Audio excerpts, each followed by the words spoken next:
Hello, everyone, and welcome to Coffee with Carrie. I am Carrie Lazat, your Director of Cable and Community Relations here in Bloomfield Township. And this is the live show where I talk to people who help make Bloomfield Township a wonderful place to both live and to work. And with me today, I have our Assessor, Darrin Kraatz. Is that right? That's correct. Not Kraatz, Yep. Kraatz. So I did ask. So we just know him around here as Darrin. So welcome Thank to you. Coffee with Carrie. Appreciate it. And so I have to say that, so Darrin was one of the people that interviewed me when I applied for this job, and he didn't say very much. And it was the one position that I actually had to Google and look up because I wasn't sure what an assessor does. And so Darrin is going to explain his job to us and how you ended up here at the township. And I guess you went to Central Michigan. That was a while ago. Yep. And so what was your, how did you end up here? Well, so most people in assessing don't actually go to school to become an assessor. It's not, it's not a course that they offer either at high school or colleges. So it's a kind of a running joke in this industry that most people just kind of fall into being an assessor. I was 24, 25 years old, and I was wanting to be a city manager someplace. But unfortunately for me, not many communities are willing to give the keys to a 24-year or 25-year-old fresh out of college to run the city. So I had a gentleman that was a mentor, kind of became a mentor of mine. And so I was sitting down talking to him one day, and he said, "Hey, why don't you think about doing this?" And so I did. So I took that information and I got my couple of my state certifications right away, and was fortunate enough to get a job pretty early on out in South Lyon. And then shortly thereafter, the gentleman who kind of pushed me into this direction had a job opening. And so I went over there to Mount Clemens. I worked there for, I think, 6 or 7 years, somewhere in that ballpark. And then Bill Griffin, the former assessor prior to me, actually said, "Hey, I have an opening over here. Why don't you come over here?" So, I did, and the rest is history. I've been here for, I'm in my 18th year now, but now my 8th year as the assessor here. So when he said, think about doing this, what did he tell you? What sold you on the job? What made it interesting for you? Well, honestly, the fact that I could get a job and start making money, because, I just got out of school and had some student loans that I had to pay back. I'll do anything. Yeah, right. And it was kind of one of those things okay. This seemed like the best route at the time and quickest way to get a job, full-time job. Right. And so as it turns out, it's been a great career path. And I certainly would encourage, anybody who's kind of in the middle of jobs or who's kind of, struggling to find a job right out of high school or right out of college to entertain this as a profession. So tell me what a day in the life is like. What does an assessor do? Or I guess it's the positions you were hiring were for appraisers initially, and then an assessor. So what is the role? How do you fit into government? What is the job? Okay. So basically what we do in our department is we're responsible for valuing all the real and personal property in the community.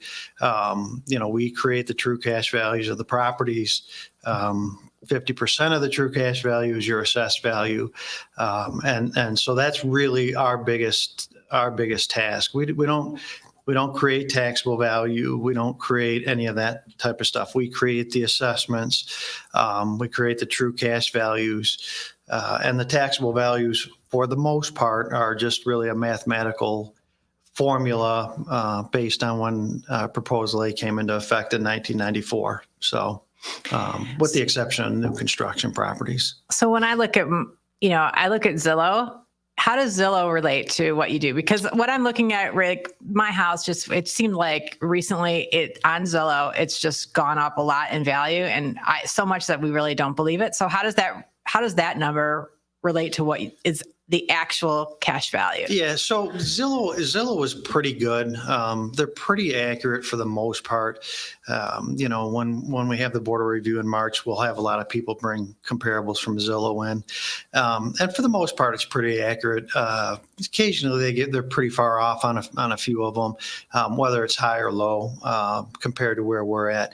In an ideal world, our value would be exactly the same as Zillow's, or Zillow's would be exactly the same as ours. But I'm not exactly sure where they get their information from as far as how they calculate out, the value of the property. But, for us, we use the sales. And this year we had an exceptional year as far as values go.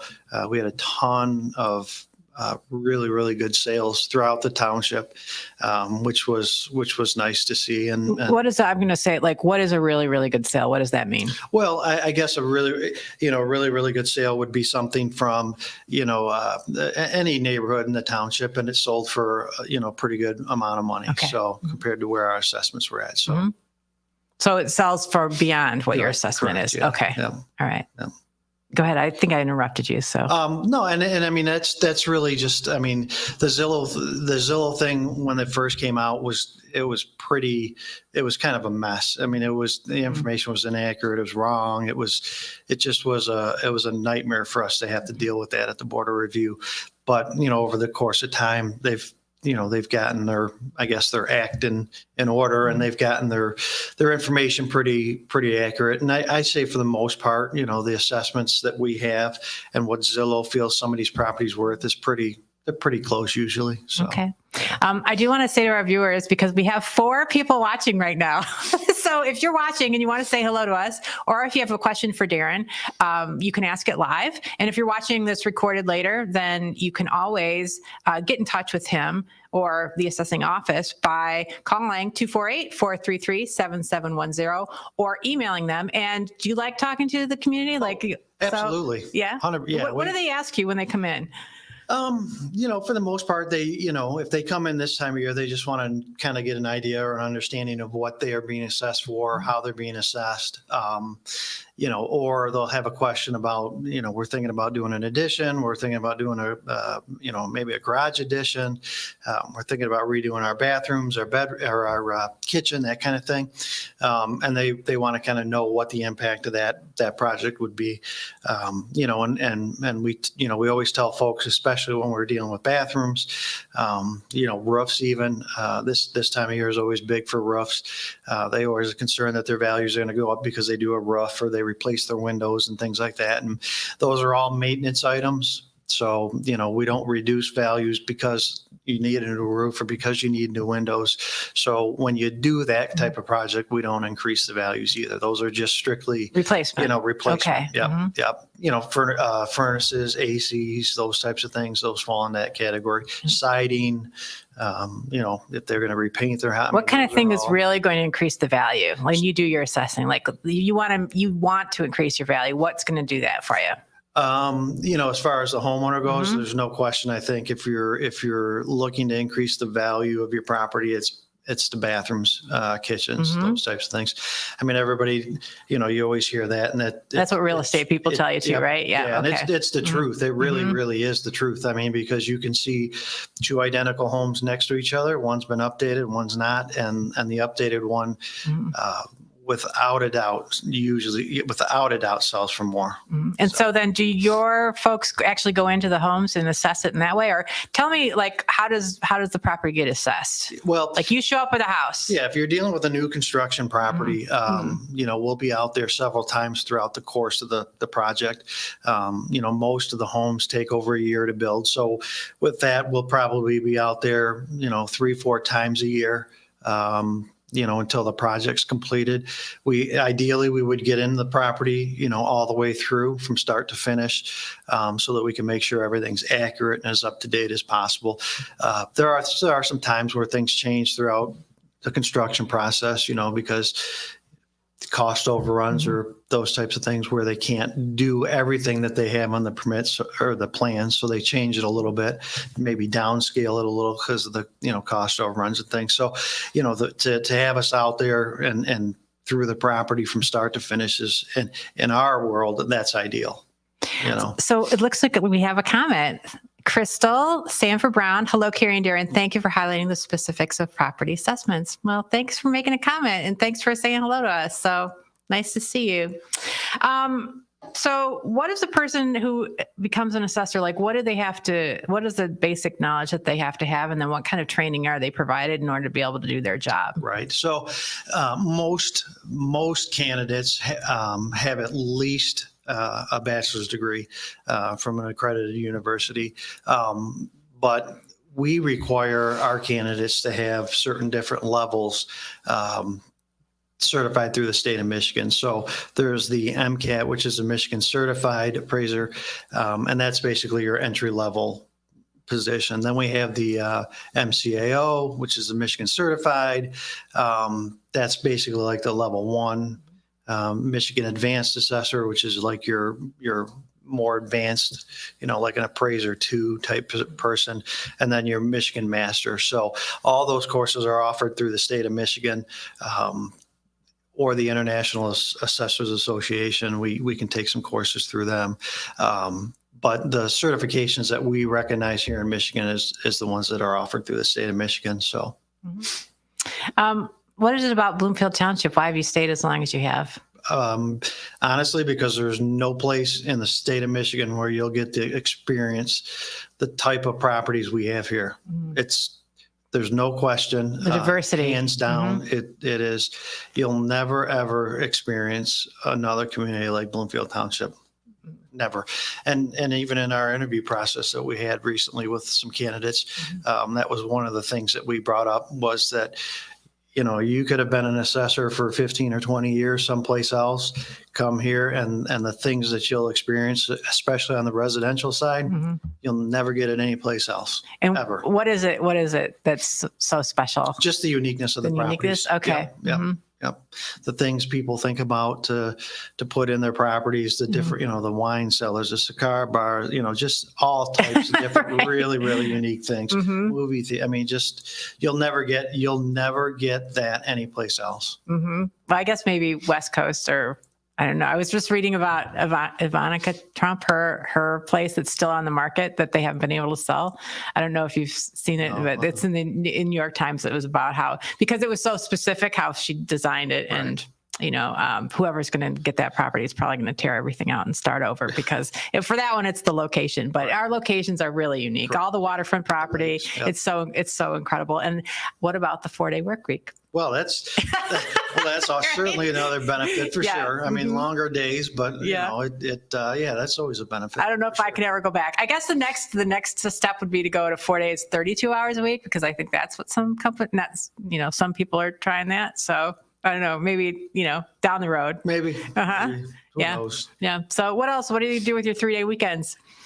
Most of my weekends are chewed up with my kids. I've got 3 kids, all very active in different sports, and I got a cheerleader, I got a softball and volleyball player.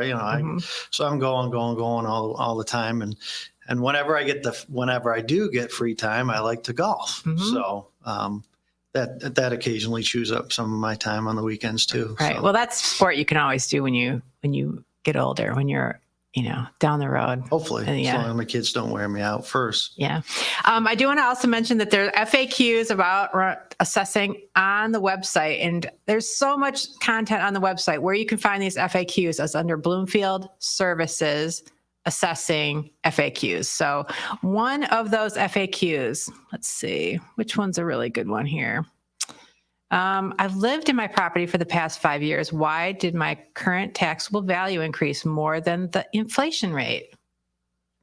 So as long as there wasn't a transfer of ownership, which it doesn't appear there was in that question, really the only way your taxable value can go up more than the inflation rate is if you've done something new, like an addition, or if you didn't have a garage and you built a garage.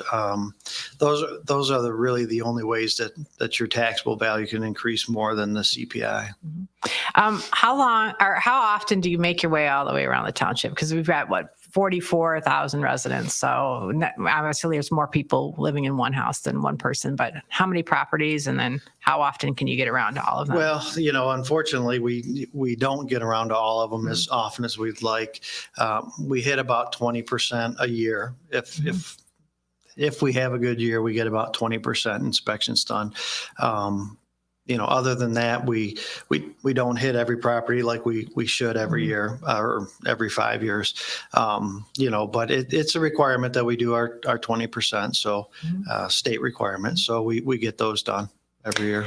And then, so do you just knock on their door when they're going to have the assessment done, or how does it work? So when we go around the different neighborhoods, what we'll do is we'll send a letter ahead of time, letting folks know that, hey, we're going to be in your neighborhood, this time of year, or for these weeks or for these amount of days. And then we'll pull all the record cards ahead of time. We'll look on our civic site program, which is GIS, to see if there's been anything that stands out as a difference, like a pool or a garage that's been added. But if not, we'll just, we'll go up and down the streets. We'll take pictures, knock on the doors. We'll take some spot measurements of areas that we can get to, like the front of the house. And as long as those are spot on with what we had, we'll take a picture when we leave and we'll move on. And we'll just go up and down the streets until we get, that particular neighborhood done. And then we'll just move on to the next one. So I guess I've been working with the police department too much, and I'm thinking about people that are going door to door, the fraud that can happen these days. So how do people know that it's like your folks and not somebody trying to, I don't know, evaluate their property? So all of our employees have outfits on that have Bloomfield Township logos. If it's during the wintertime, they'll have a jacket on with the logo. They all have identification that they'll present when they show up at the door. But I think that's a good part of why we send that letter out. We'll send it out ahead of time so that everybody, we send it out ahead of time so that most people read through it and say, okay, oh yeah, I remember reading something about that. And all of our vehicles have logos on them too. We did that a couple years ago. So the person should have identification, and they should be driving a township vehicle. So those are a couple of things to look for, because if they don't have those things, then they are not working for the township in the capacity of working with you. Correct. Yeah. They'll have, all of our vehicles have a big logo on both sides of the car. They absolutely will have their identification with them. But again, they'll have clothes on that say Bloomfield Township and so forth. But I think the biggest thing, because we did this, we do this every year. I think the biggest thing is that we send those letters out explaining to them what we're doing, when we're going to be there, and then the process. We're only there for a few minutes. We'll be in and out. We'll get the information we need, and we'll move on to the next property. So if someone has a comment, I can see it. Thanks, Martin. Thank you, Martin. He's our clerk. So thanks for watching, Martin. Thanks, Martin. We appreciate the support. What else can you tell us? What else do people need to know? I think the big thing from my office's perspective is that I absolutely have an open door policy. I will be willing to sit down and talk to anybody, anytime, if they have any questions about their assessment, because I know it's a unique job. People don't know what we do for the most part. And so I think a lot of the questions that come up are right around March board of review time, but I encourage folks to come in throughout the year, call me, set up an appointment, email me, set up an appointment. And the thing is too, is that you'll talk directly to me. I'm not going to, pass you off to somebody else. I mean, if you have questions about your assessments, I'll sit down and talk to them and explain everything to them. And it's very difficult because this is one of the jobs in the township where you directly impacting people financially. So in my perspective is that because I'm impacting you financially, I owe you the time that you feel is required. We work for the people, right? Yeah, we work for them. And go over everything with you. And if you just have a question, call me. If you want to come in, sit down, review your record card, set up an appointment, we can do that. And it's just, I feel that's something that's very important to the residents, to be able to call me and come in and sit down, because I do know, believe it or not, I do know assessors have a bad reputation. Not here. Yeah, not here. But, in a lot of communities, they don't, they won't get through to the assessor, or the assessor will pass them off to somebody else. Here, I don't operate that way. Mhm. We don't operate that way. And so if you feel like you need to come in and sit down and talk to me, and by all means. Well, and I think that's throughout all the departments in the township. I mean, from the sure. supervisor to the police department, everybody's like, if you want to come and talk to us, Yeah. that's what we're here for. I mean, here in the cable department, our door is open, and we take calls all the time and talk to the residents about what their concerns are, because without communicating with them, how do we know? Right. And give them the security of why they live and choose to live in Bloomfield And more Township. oftentimes than not, if they have an issue with their record card or something, we can get it cleared up and straightened away right after the conversation's over with, instead of having to make them go to the board of review or, even the next step, which is the Michigan Tax Tribunal. I mean, again, I do have a very open door policy, and it's something that I feel is important, because most people don't, like I said before, most people don't have any idea what we do. And to sit down and spend, some time with them, explaining it to them, I feel like that's something that should just come with the job. Sure. Martin does want to tell us that door-to-door salespeople must register with the clerk's office, and if someone does have credentials issued by the office, which I think means they have a card or something that should be able to show you that they're supposed to be there. So getting back to our security issue, because Bloomfield Township is one of the safest places to live, and we want to keep it that way. So we have eyes and ears everywhere, including our people in the community. So can we put up the number again where people can reach Darrin? And 248-433-7710. And then there's the email address as well. So Darrin, I thank you for being here today. My pleasure. It was really good talking to you. Yeah. It's been fun. Thanks. And we'll see you next time on Coffee with Carrie.